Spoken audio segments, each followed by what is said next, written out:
Summer's here, and you can now get almost anything you need for your sunny days delivered with Uber Eats. What do we mean by almost? Well, you can't get a well-groomed lawn delivered, but you can get a chicken parmesan delivered. A cabana? That's a no. But a banana? That's a yes. A nice tan? Sorry, nope. But a box fan? Happily, yes. A day of sunshine? No. A box of fine wines? Yes. Uber Eats can definitely get you that. Get almost anything delivered with Uber Eats. Order now. Alcohol in select markets. Product availability may vary by region. See app for details.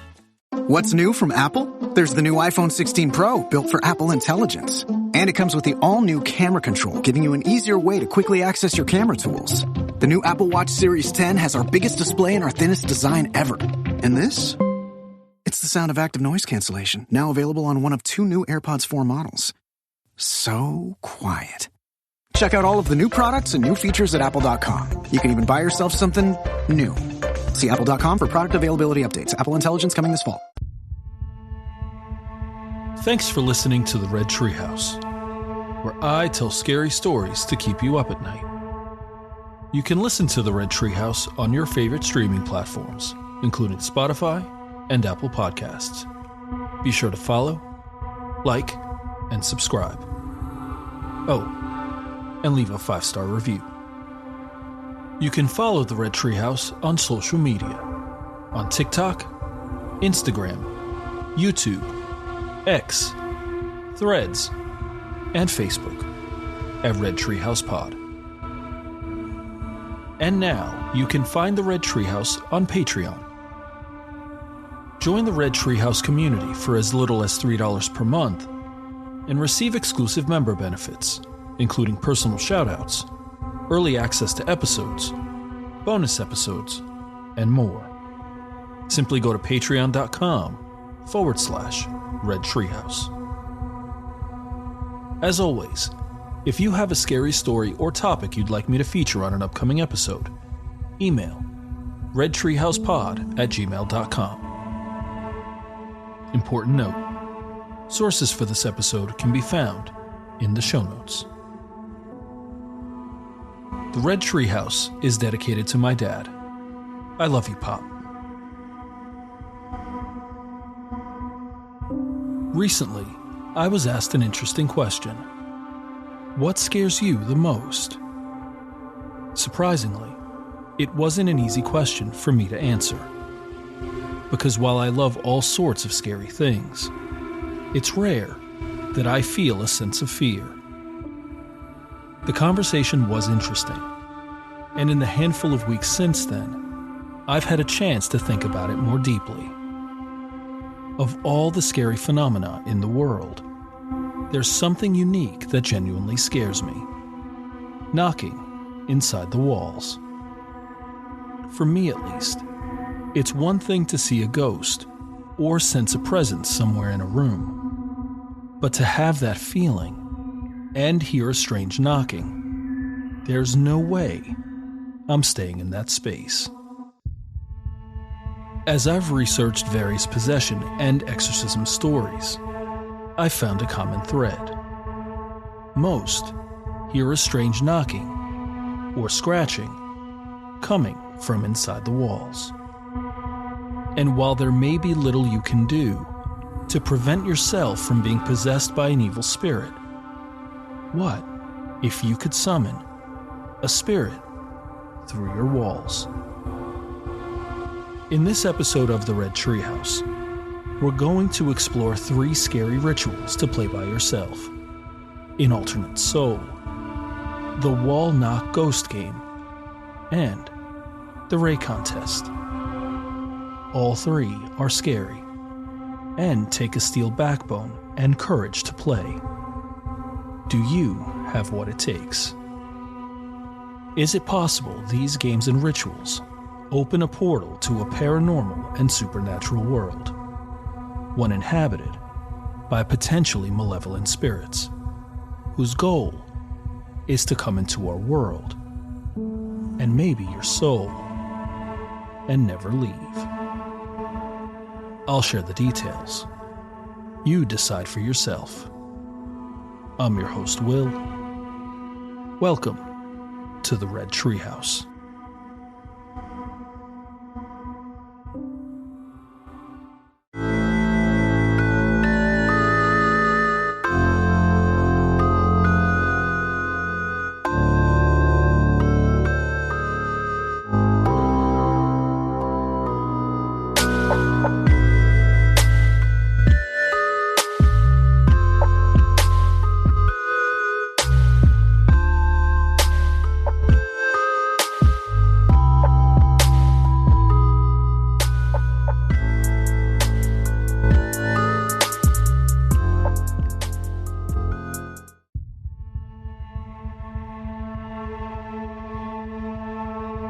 In previous episodes, we've explored scary games to play in the mirror.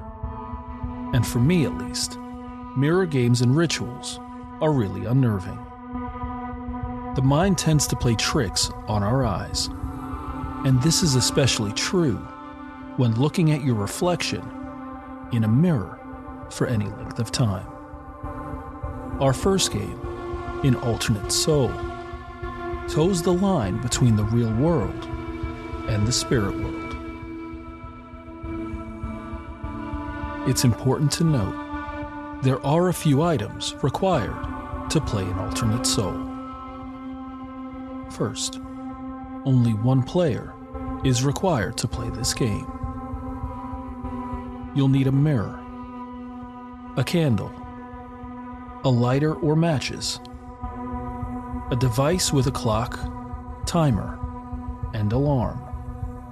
Important note, this can be a cell phone or watch, but can also be any number of devices needed to have all three elements.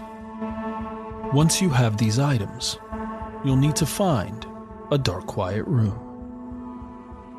An important note, the room can be in your house, and while other people can be in the home, they should not be in your dark, quiet room, and they should not disturb you. Finally, you'll need blood. An important note, the blood can be your own, but does not need to be, and it does not need to be human.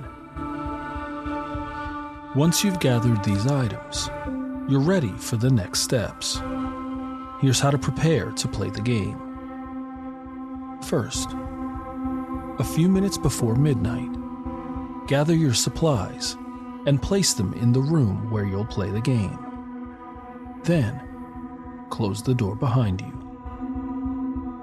Next, place the mirror in a comfortable location in the room. You should be able to sit or stand in front of it for up to 20 minutes at a time. Remember, you'll be staring at your own reflection. Then, block any windows or close any curtains in the room. You want it to be as dark as possible. Once this is done, make sure it is still before midnight.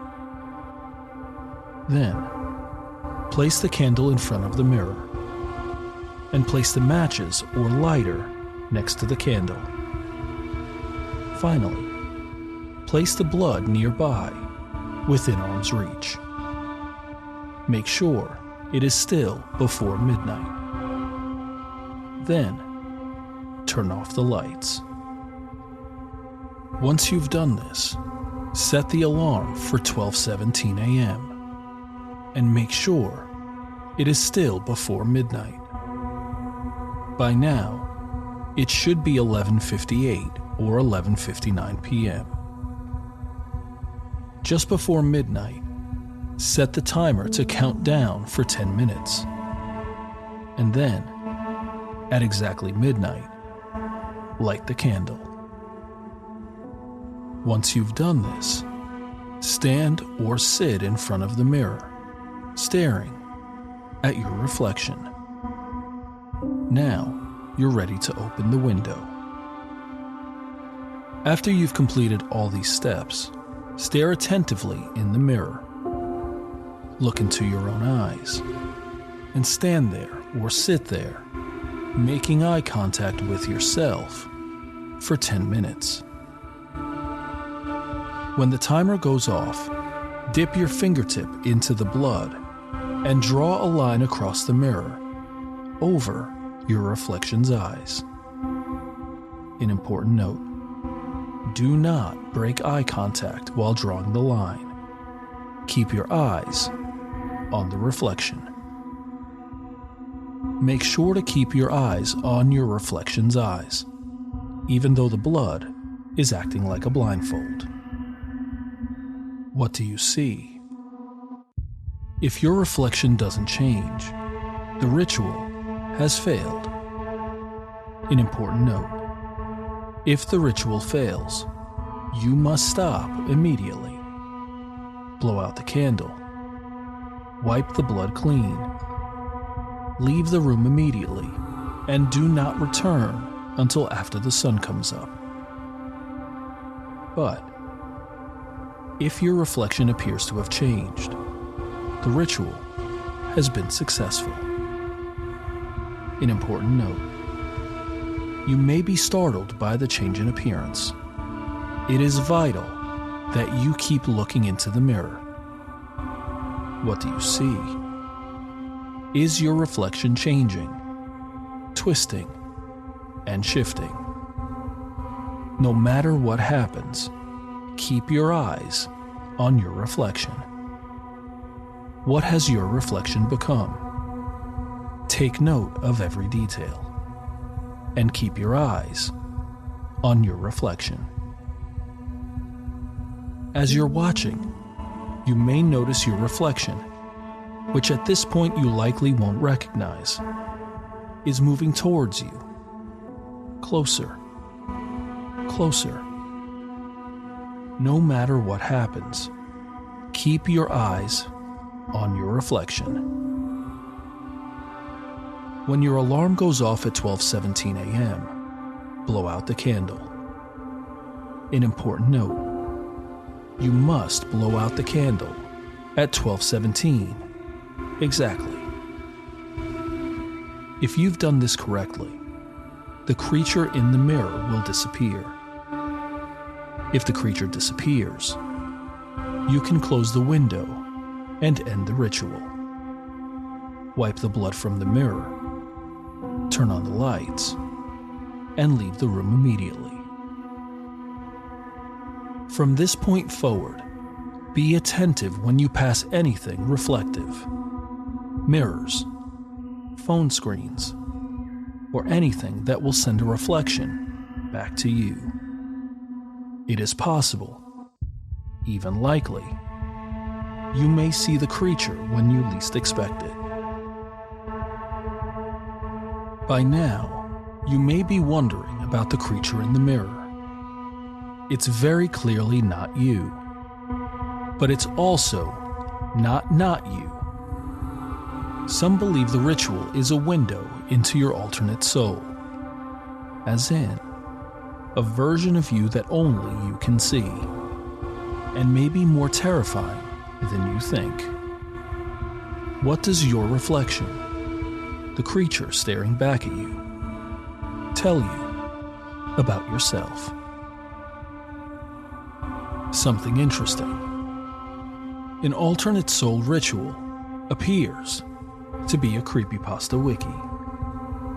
Here's the description word for word from that creepypasta wiki. Quote, at 12:17 a.m. on any given night arises the opportunity to awaken an alternate soul.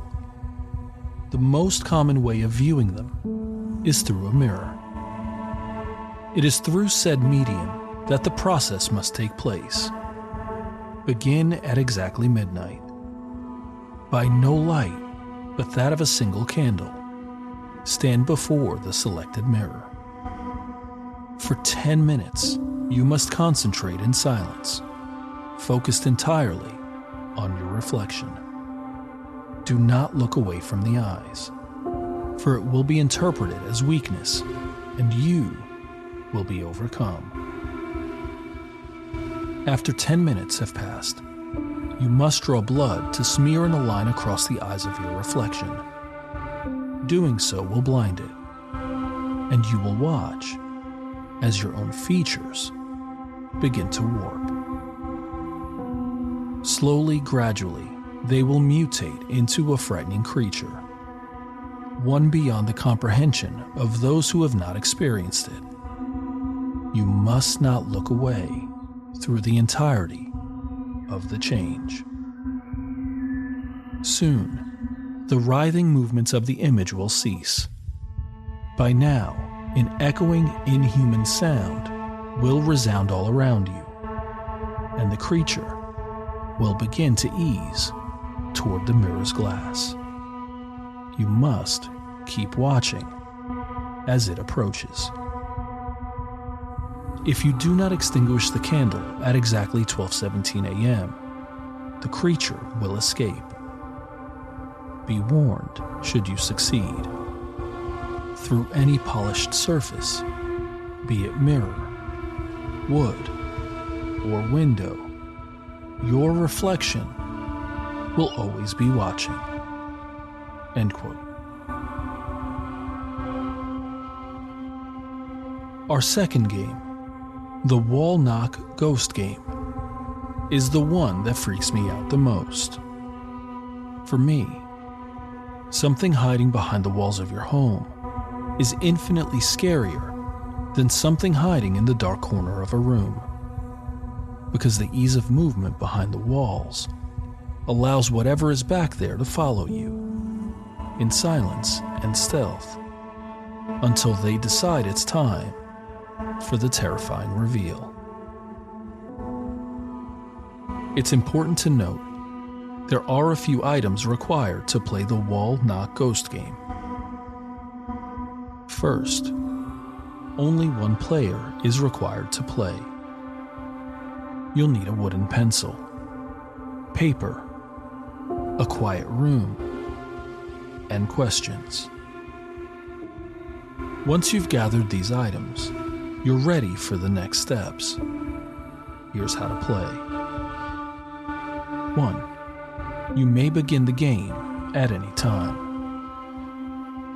At the chosen time, take your supplies and go to the quiet room. Choose a corner in that room and stand in it, facing the wall. Then, knock on the wall. Listen carefully. What do you hear? If the wall sounds solid, it is not the right spot to play the game. Take one step to the side in either direction and knock again. Listen carefully. If you continue to hear a solid sound, keep taking a side step along the wall, knocking and listening. Do this until the wall sounds hollow. When the wall sounds hollow, this is the right spot to play the game. Using the pencil, draw a line down the center of the piece of paper. On one side of the line, draw a circle. On the other side of the line, draw an X. The circle represents yes, and the X represents no. Place the piece of paper face up on the floor directly in front of the hollow portion of the wall. Face the wall and hold the pencil vertically, directly above the piece of paper. Once you've done these steps, you're ready to ask questions. Here's how. The wall knock ghost game is a summoning ritual, and it's intended that the hollow spot in the wall acts as a portal for the spirit to communicate. It is important to politely seek permission to ask questions and to call the spirit by name, the wall knock ghost. There is no specific formula for requesting permission, but you may say something like, "Wall knock ghost, I'd like to ask you a few questions." After you've asked for permission, let the pencil go and watch it fall onto the paper below. Where did it land? If the pencil lands on the circle, permission has been granted and you may begin asking questions. If the pencil lands on the X, permission has not been granted. If permission is denied, it's important that you do not proceed with the ritual. Apologize to the spirit for disrupting them. Gather the pencil and paper and leave the room immediately. Once you've left the room, destroy the paper and pencil and get rid of any remnants. You may try the ritual again, but it is strongly encouraged that you do not try it at the same hollow spot in the wall, or even in the same room. If the pencil does not land on the circle, or X, you have not been given an answer. You may try again. But if it continues to land elsewhere, you should interpret this as a no.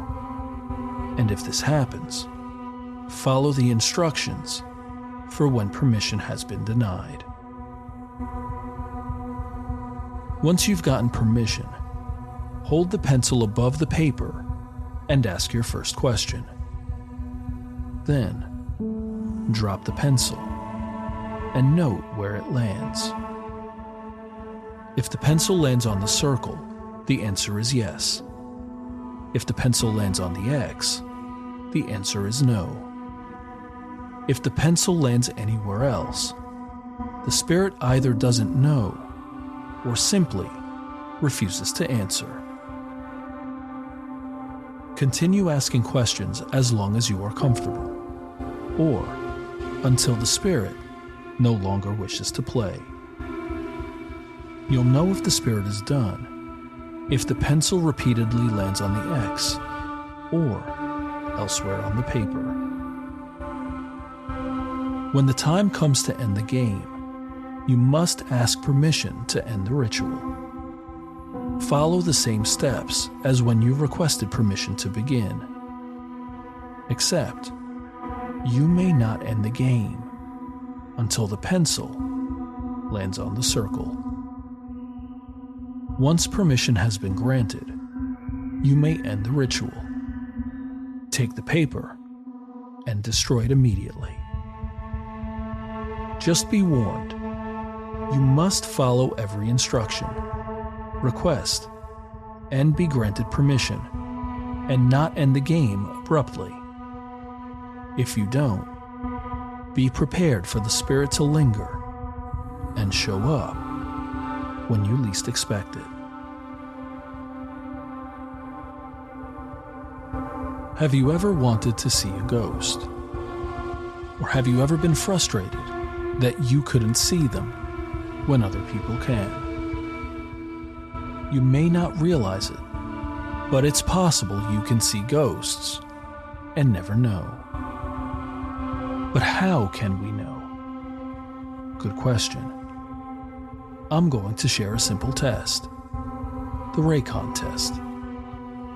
Here's how to do it. First, find a quiet location where you won't be distracted or interrupted. Once there, close your eyes. With your eyes closed, imagine the front door of your childhood home as best you can recall. Pay attention to the details.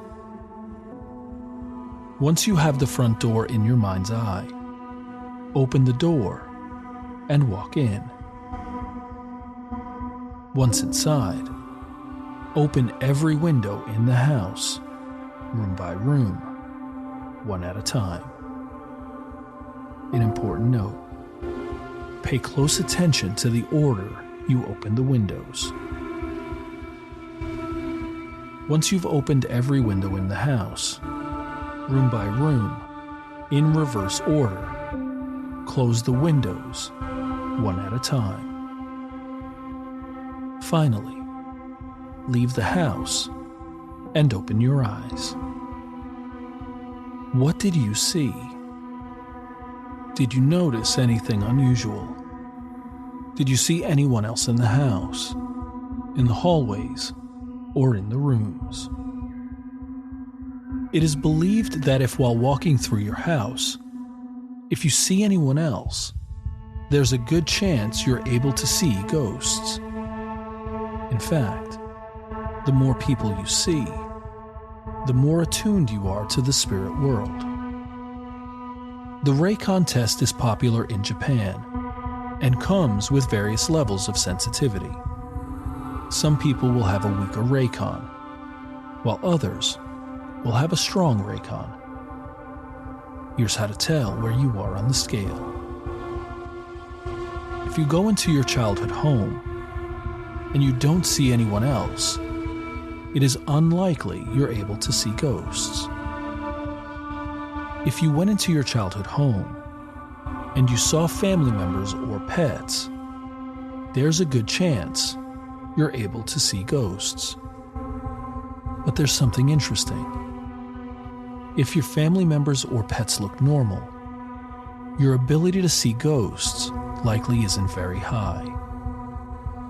But if they looked strange, there's a chance you're in immediate, grave danger. Finally, if you went into your childhood home and you saw a stranger or strangers, you have a strong Reikan and are highly attuned to the spirit world. But who are the strangers? If it wasn't a friend or someone you know, it means you could be in grave danger. And if you encounter that person shortly after you see them in your house, it's possible they're in grave danger as well. I mentioned that the Reikan Test is popular in Japan.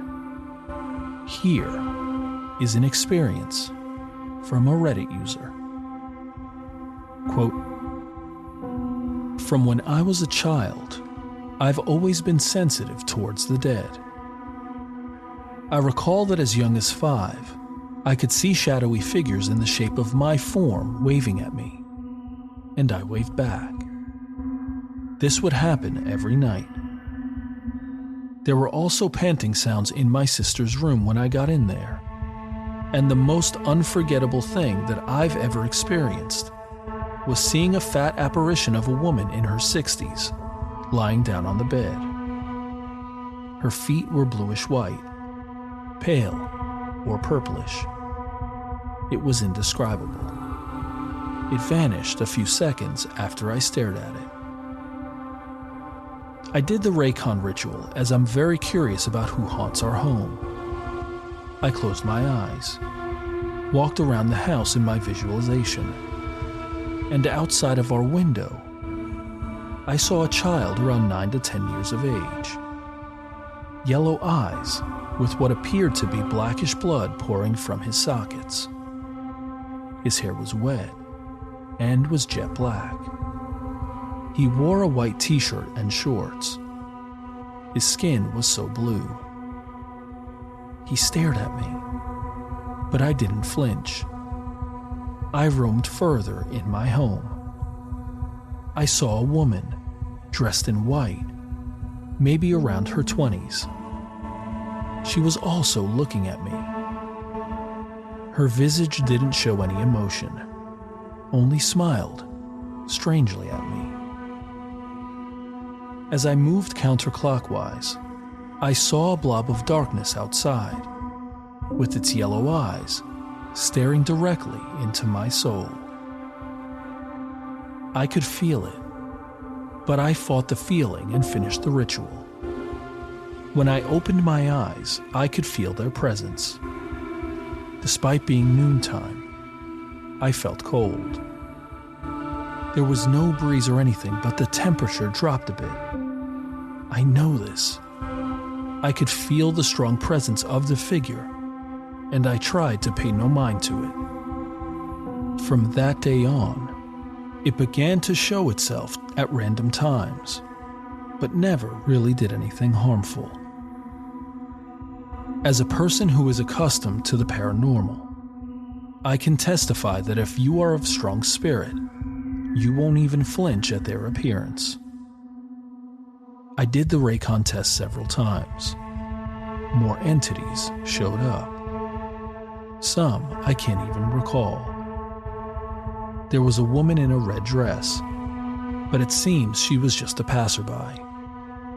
I saw an old lady with yellow orbs, wearing a hooded cloak. She had white hair.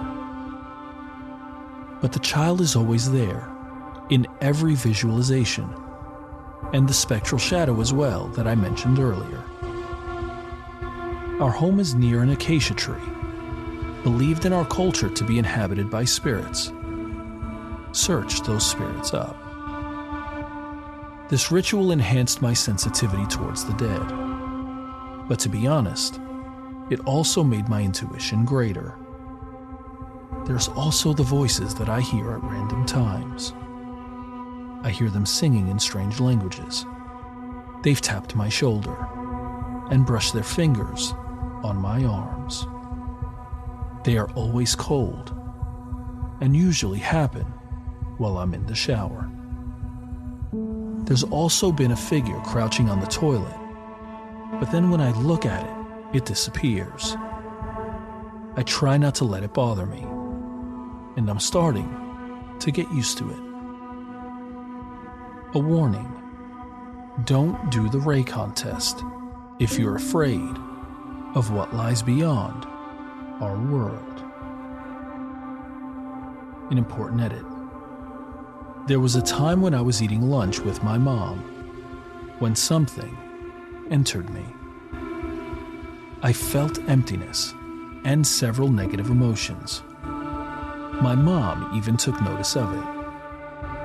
I felt weak, like something was trying to possess me. I felt my personality changing, but I don't recall what I did.